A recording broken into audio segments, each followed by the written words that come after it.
इस फिल्म की कहानी जॉल नाम के एक लड़के के ऊपर आधारित है जो अपने पेरेंट्स के घर से जाने के बाद लड़कियों को घर पर बुलाकर उनके साथ दिन रात एंजॉय करता है और ऐसा करते हुए वो अपने घर को कोठा बना देता है। अब आगे जॉल और क्या क्या कारनामे करता है ये हम आज की इस एक्सप्लेनेशन में देखने वाले हैं। आज मैं जिस फिल्म को एक्सप्लेन करने वाला हूँ उसका नाम है रिस्की बिजनेस और ये फिल्म 1983 में रिलीज हुई थी। मूवी की शुरुआत में हम जॉल नाम के एक हाई स्कूल स्टूडेंट को देखते हैं जो अपने स्कूल से घर जा रहा होता है, पर तभी अचानक जॉल के पिछवाड़े में चुल मचती है और वो अपने घर जाने की बजाय अपने पड़ोसी के घर चला जाता है। वहाँ जाकर वो देखता है कि घर का दरवाजा खुला हुआ है तो वो घर के अंदर चला जाता है। अंदर पहुँचते ही उसे ऊपर से पानी गिरने की आवाज आती है तो वो चेक करने के लिए ऊपर जाता है। जॉल वहाँ पर देखता है कि एक लड़की बाथरूम में नहा रही होती है। अब उस लड़की को देखकर जॉल के तन बदन में आग भड़क जाती है और वो भी उसके साथ नहाने के लिए तड़पना शुरू कर देता है। फिर वो लड़की जॉल को देखकर उसे बोलती है कि क्या तुम मेरी पीठ रगड़ सकते हो। अब क्योंकि जॉल एक बहुत आज्ञाकारी लड़का था इसलिए वो पूरी शिद्दत से उसकी पीठ रगड़ने के लिए उसके पास जाता है।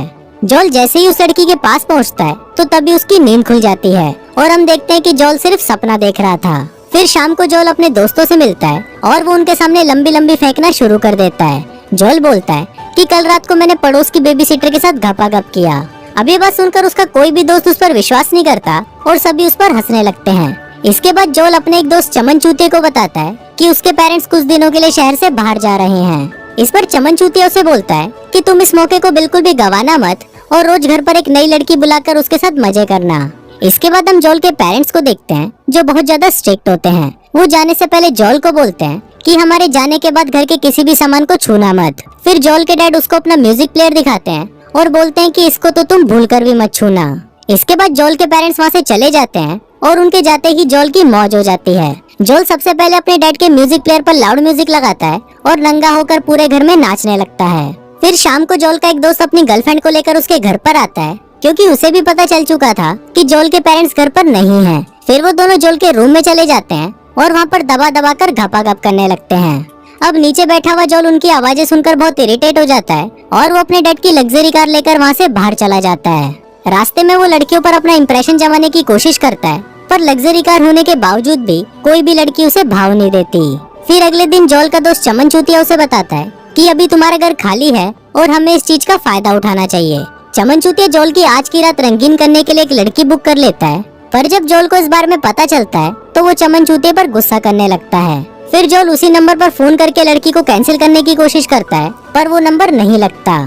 फिर रात को 8 बजे जॉल के घर की घंटी बजती है और जॉल को लगता है कि शायद वो लड़की आ चुकी है। अब जॉल के अंदर भी ठरक जागना शुरू हो जाती है, पर फिर वो जैसे ही दरवाजा खोलता है तो वो देखता है कि उसके दोस्त ने लड़की की जगह एक मीठे को बुला लिया है। अब उसको देखते ही जॉल के खड़े अरमान वापस सो जाते हैं और फिर वो गुस्से में अपने दोस्त चमन चूतिया को फोन करता है, पर इस पर चमन चूतिया उसे बोलता है कि मैं इसमें तुम्हारी कोई भी हेल्प नहीं कर सकता। फिर जॉल उस मीठे को वहाँ से जाने के लिए बोलता है, पर वो मीठा जाने से पहले उससे अपना सर्विस चार्ज मांगता है। अब जॉल के पास और कोई ऑप्शन नहीं था, इसलिए जो पैसे जॉल के पेरेंट्स उसको देकर गए थे वो सारे पैसे जॉल को उसे देने पड़ते हैं। अब जाते जाते वो मीठा जॉल को एक लड़की का नंबर देता है और बोलता है कि तुम इसे फोन कर लेना, ये तुम्हारे अरमानों को वापस खड़ा कर देगी। अब जॉल की ठरक तो बुझी नहीं थी, इसलिए वो उस नंबर पर फोन करके एक लड़की को बुला लेता है। फिर थोड़ी देर बाद वहाँ पर लाना नाम की एक पटाखा लड़की आती है और उसको देखते ही जॉल उस पर भूखे नंगे भेड़िए की तरह टूट पड़ता है और वो दोनों पूरी रात दबाकर घपाघप करते हैं।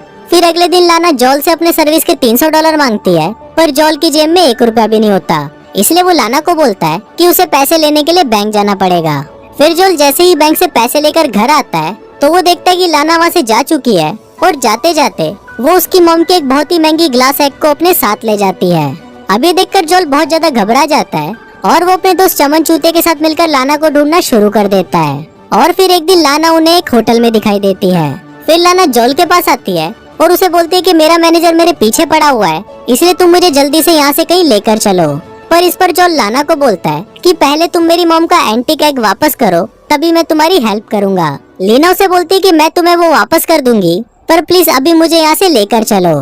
फिर जॉल भी जल्दी से गाड़ी भगाकर वहाँ से निकल जाता है, पर लाना का मैनेजर उसका पीछा करने लगता है। अब मैनेजर से पीछे छुड़ाने के लिए जॉल बहुत तेज गाड़ी चलाता है और फाइनली वो उसे पीछे छुड़वा लेता है। जॉल लाना से पूछता है कि वो मैनेजर तुम्हारे पीछे क्यों पड़ा हुआ था। इस पर लाना उसे बोलती है कि उसने मैनेजर से कुछ पैसे उधार लिए थे और वो उसके लिए काम भी करती थी, पर उसके रूड बिहेवियर के चलते उसने उसका काम करना बंद कर दिया। फिर लाना उसे पूछते कि क्या वो आज रात को उसके घर पर रुक सकती है, तो जोल इसके लिए उसे हाँ बोल देता है। फिर अगले दिन जोल को स्कूल जाना था, इसलिए वो लाना को वहाँ से जाने के लिए बोलता है, पर लाना उसे वहाँ से जाने से मना कर देती है और जोल को बोलती है कि जब तक तुम स्कूल में हो मैं तुम्हारे घर का ध्यान रखूंगी। फिर जोल स्कूल चला जाता है और जब वो स्कूल से वापस आता है तो वो अपने घर में से अपने एक दोस्त को बाहर निकलते हुए देखता है। जोल उससे पूछता है कि क्या तुमने लाना के साथ घपाघप तो नहीं किया। इस पर उसका दोस्त उसे बोलता है कि मैंने लाना के साथ तो नहीं और उसकी दोस्त के साथ दबा कर किया है। फिर जोल घर के अंदर आकर लाना को बोलता है कि ये कोई भिंडी खाना नहीं है और यहाँ पर ये सब नहीं चलेगा। लाना उसे पैसे देने की भी कोशिश करती है, पर जोल उसे और उसकी दोस्त को घर से बाहर निकाल देता है। बाहर निकलते ही वहाँ पर लाना का मैनेजर आ जाता है, इसलिए वो दोनों भागकर वापस जोल के घर में आ जाती हैं। फिर वो मैनेजर जोल को धमकी देता है और बोलता है कि तुम्हें हमारे बीच में नहीं आना चाहिए, और ऐसा बोलकर वो वहाँ से चला जाता है। फिर घर के अंदर लाना जोल को बोलती है कि वो बस कुछ ही दिनों तक यहाँ पर रहेगी और उसके पेरेंट्स के आने से पहले वो यहाँ से चली जाएगी। फिर रात को जोल जब अपने रूम में बैठा होता है तो लाना उसके पास आती है और उसे उसके साथ में ड्राइव पर चलने के लिए बोलती है। फिर वो दोनों ड्राइव पर जाते हैं और वहाँ पर लाना जोल को बोलती है कि तुम्हारे दोस्त बहुत अमीर हैं और मैं भी ऐसे बहुत से लोगों को जानती हूँ, इसलिए क्यों ना हम तुम्हारे घर में एक एडल्ट क्लब का बिजनेस शुरू करें। इस पर जोल उससे पूछता है कि तुम ये सब क्यों करती हो, तो लाना उसे बताती है कि जब वो छोटी थी तो उसके स्टेप फादर उसका फायदा उठाया करते थे, इसलिए वो उससे परेशान होकर घर से भाग गई और तभी से ही वो ये काम कर रही है। अब जोल लाना से बहुत सवाल पूछ रहा था, इसलिए लाना को ये सब कुछ अच्छा नहीं लगता और वो वहाँ से चली जाती है। अब जोल की कार एक हिल पर खड़ी थी, इसलिए वो कार अपने आप ही सड़क कर नीचे जाने लगती है। जोल उसे रोकने की बहुत कोशिश करता है, पर वो कार सीधा जाकर नदी में गिर जाती है। अब ये देखकर जोल की फटकर 64 हो जाती है, क्योंकि वो कार उसके डैड की सबसे लग्जरी कार थी। अब उस कार को रिपेयर कराने के लिए जोल को बहुत सारे पैसों की जरूरत थी, पर जोल के पास तो एक फूटी कौड़ी भी नहीं थी। अब जोल के पास कोई दूसरा ऑप्शन नहीं था, इसलिए वो लाना के पास जाता है और उसका बिजनेस प्रपोजल एक्सेप्ट कर लेता है। अब इसके बाद से ही उन दोनों की ऐश हो जाती है और वो दोनों अपने अपने कॉन्टेक्ट्स को यूज करके अपना बिजनेस शुरू कर देते हैं और जोल के घर में कस्टमर्स और लड़कियों की भीड़ लग जाती है। उसी रात एक कॉलेज से टट्टूलाल नाम का एक आदमी जोल का इंटरव्यू लेने उसके घर आता है।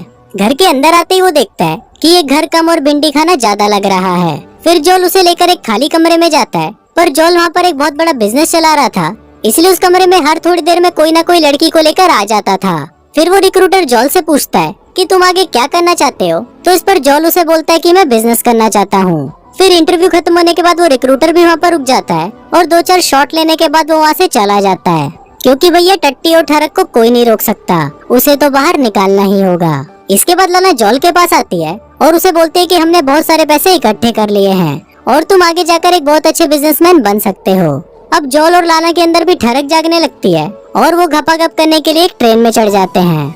वहाँ वो ट्रेन के खाली होने का वेट करते हैं और ट्रेन जैसे ही खाली होती है तभी वो लपक कर एक दूसरे पर टूट पड़ते हैं और वहीं पर ही घपाघप करना शुरू कर देते हैं। अब जोल के पास भी बहुत सारे पैसे आ गए थे, इसलिए वो अपनी डैड की कार को रिपेयर करवा कर वापस घर ले आता है। जोल जैसे ही घर के अंदर आता है तो उसकी फिर से फटकर 64 हो जाती है। वो देखता है कि उसके घर का सारा सामान गायब है। जोल को लगता है कि शायद उसका सामान लाना ने ही चुराया होगा, इसलिए वो लाना को फोन करता है, पर फोन लाना का मैनेजर उठाता है और वो जोल को बोलता है कि मैंने ही तुम्हारा सामान चुराया है। अब आज के दिन ही जोल के पेरेंट्स भी वापस आने वाले थे, इसलिए जोल मैनेजर से रिक्वेस्ट करता है कि वो उसका सामान वापस कर दे। फिर थोड़ी देर बाद मैनेजर सारा सामान लेकर जोल के घर के बाहर आ जाता है और उसको बोलता है कि तुमने अपने बिजनेस से जो भी पैसे कमाए हैं वो सारे तुम मुझे दे दो। अब जोल के पास कोई दूसरा ऑप्शन नहीं था, इसलिए वो सारे पैसे उस मैनेजर को दे देता है। फिर जोल अपने दोस्तों के साथ मिलकर सारे फर्नीचर को वापस अपनी जगह पर सेट कर देता है। फिर थोड़ी देर बाद उसके पेरेंट्स भी घर आ जाते हैं। फिर उसकी मॉम जब घर का सारा सामान देखती है तो वो जोल को बोलती है कि तुमने मेरे एंटीक अंडे पर क्रैक डाल दिया है, और इस पर वो उसे बहुत ज्यादा डांटती है। फिर इसके थोड़ी देर बाद जोल के फादर उसके पास आते हैं और उसे बोलते हैं कि जो रिक्रूटर तुम्हारा इंटरव्यू लेने आया था वो तुमसे काफी इम्प्रेस हुआ है। दोस्तों यहाँ पर आपको पता ही होगा कि रिक्रूटर किस चीज से इम्प्रेस हुआ है। फिल्म के लास्ट सीन में हम देखते हैं कि जोल की मुलाकात वापस लाना से होती है और वो दोनों अपने फ्यूचर प्लान्स को डिस्कस करने लगते हैं, और इसी के साथ ही ये फिल्म यहीं खत्म हो जाती है।